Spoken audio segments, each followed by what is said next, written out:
Yo, guys, what's going on? Hold up, let me change that. What's good, guys? Yeah, I'm doing this video the same day I'm doing the Joe Hagashi video. That's why I'm still wearing the same stuff. Everything hasn't changed, but I did want to get to this because I was watching this, and I'm gonna put his podcast down in there. It's uh Rio MK. What I think it's Rio. Yeah, Rio MK podcast.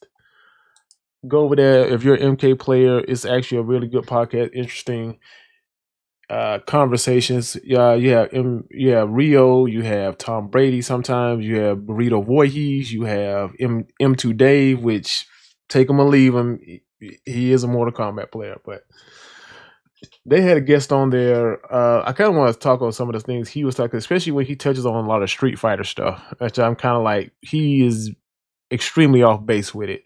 So I'm just gonna go ahead and get into it. Burrito Voorhees is basically talking right now, so we're gonna jump in right there. Um, I don't really know much about like the problems that Street Fighter 6 had on launch. Like I never heard about the Xbox thing, but I'm also not like as in touch with those games as much as MK, so I might have just missed out on those and just was unaware of them. But unless I'm missing some things, I would say it's fair to say that MK1, excuse my voice crack, MK1 out of the big, like the three big games, like the big three, probably had the worst launch between the three games, and like Street Fighter 6, as far as I know, is like the gold standard for what most modern fighting games should strive towards to be. And he is correct because MK1 had the worst launch. I don't care what anybody says, dude. And most people universally acknowledge the launch of the game was not good. Okay, it just wasn't. There were so many features that were missing at launch, it didn't make sense. And they still to this day haven't added certain features that the community has been asking for and things that have become a staple within the FGC, especially fighting games.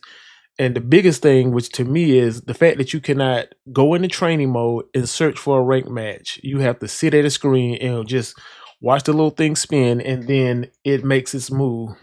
I'm like, that's unacceptable. But let's get into his response. Okay, so so here's the thing. I know that this is generally a competitive podcast. I understand it, but I do have to say that while you guys talk about the netcode and the online and of those games, and I'm actually going to agree with you that the netcode SF6, that's definitely an excellent thing. The one thing that the SF6 does right is the netcode. I will give it that. Awaken to a world of Oh, wonder okay, I'm gonna have to cut in this out, Final guys. Fantasy XIV Online. However, All right, we're back. when it comes to a lot of other stuff, MK1 already since launch beats both SF6 and Tekken 8.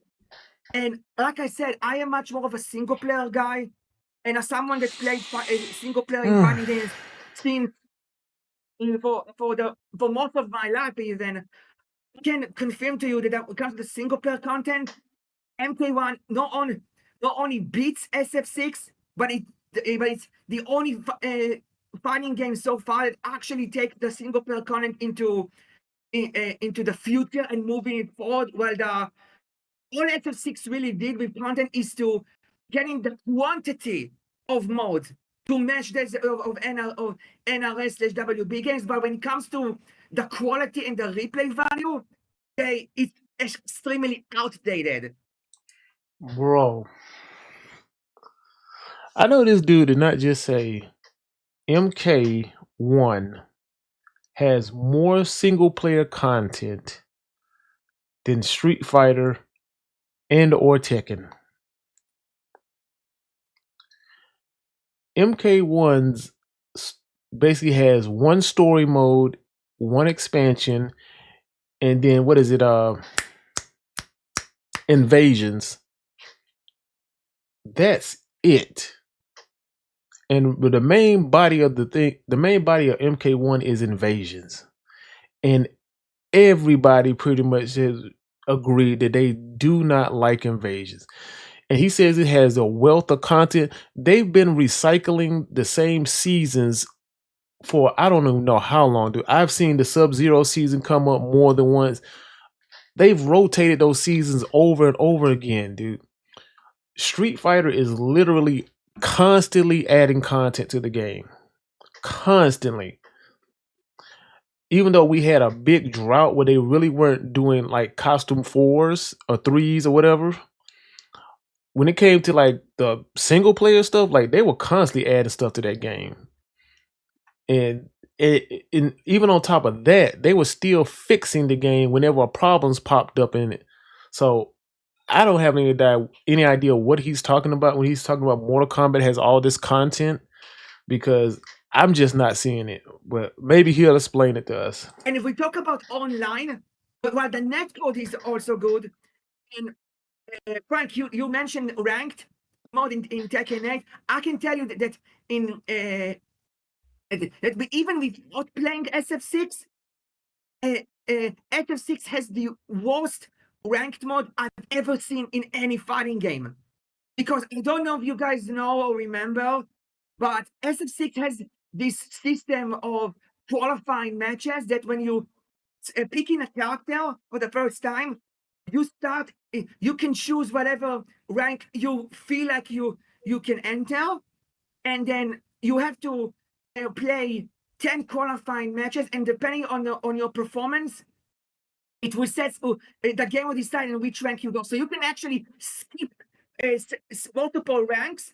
With the highest rank possible you can reach already from the beginning is platinum.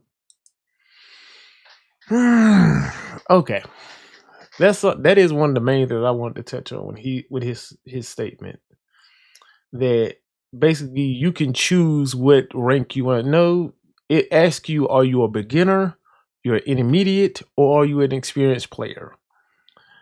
If I've always done intermediate, because that's pretty much what I am. And the placement matches pretty much get a fair estimation of where you should be placed. But not only does it take into account the matches you played and the matches you win and lose, it also takes into account the other characters you have played and where their rankings are. From my understanding of it, that those do factor in. Like I have a master rank jury, I have a diamond for Akuma, a diamond for Ryu, a diamond for Sagat. I have a diamond 1 Manon. Like my lowest character, I believe my lowest character is Cammy, and she's like maybe like gold 5. But if I was to boot up the game now and play another character, it would factor all those characters in. It wouldn't just stick me. It wouldn't just stick me in platinum automatically. And his assertion that basically the game allows you to skip over ranks, yes, because there's no point for a player like myself who's an intermediate who kind of knows the game and how to play and pretty solid on their anti-airs and combos. Why would you want me to be stuck in iron or bronze, gold down there with the lower ranked players, where they may just be trying to have fun with the game while I'm trying to actually play and learn the character and actually get higher? Because I'm going to make the game unfun for them. So you shouldn't want those higher skill players to be put down there with them. That's the problem with Mortal Kombat with their rank mode. Because when they do a reset, it's not just point reset. They completely reset the ranks, what means you got guys like Ninja Killer, Sikander, all those guys now that was at the top, they're down here with you. So now you might run into Sikander with the beginning of the season just because that's just how the Combat League works.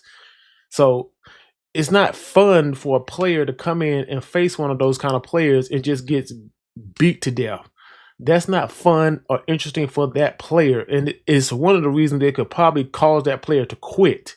So his assertion that basically everybody should start from the bottom and work their way up, no.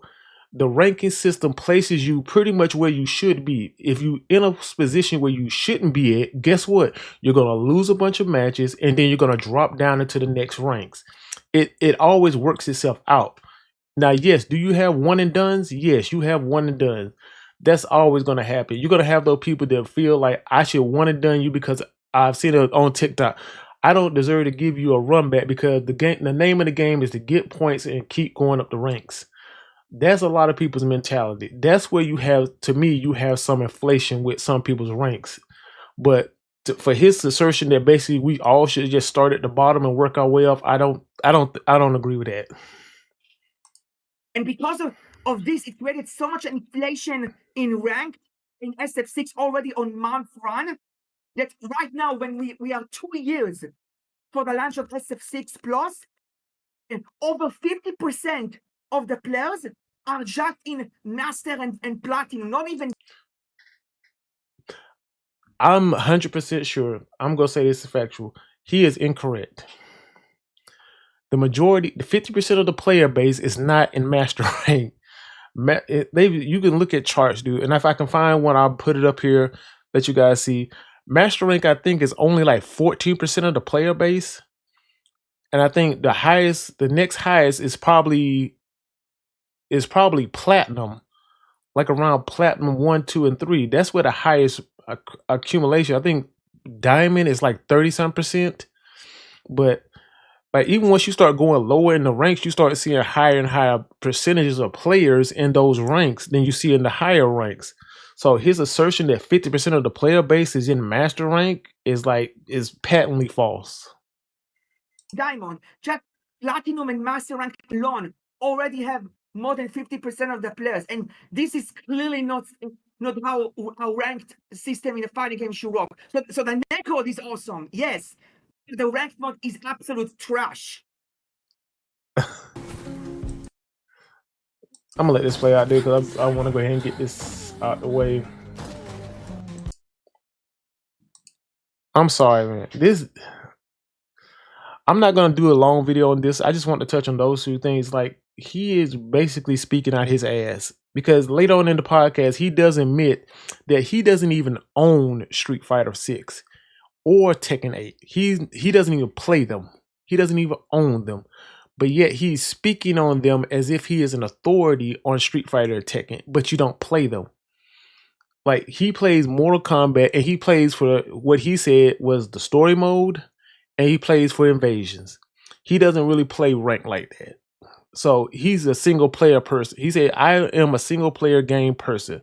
And it shows in his response that he doesn't fundamentally understand how the ranking system in these games work. And I had to give it to Rio MK because he was way more patient with this guy than I would have been. Because I'm sorry, when M2 Dave is being the voice of reason, you know something's offbeat here. Because M2 Dave says some wild stuff. But I just want to touch on that, guys. I'm going to leave the link to this video so you can watch the full thing so you can get your own opinion on it. But to me, Roy is basically speaking out his ass. And he doesn't know what the hell he's talking about. So, but you guys let me know what y'all think. I'll talk to y'all guys later. Peace. I'm out.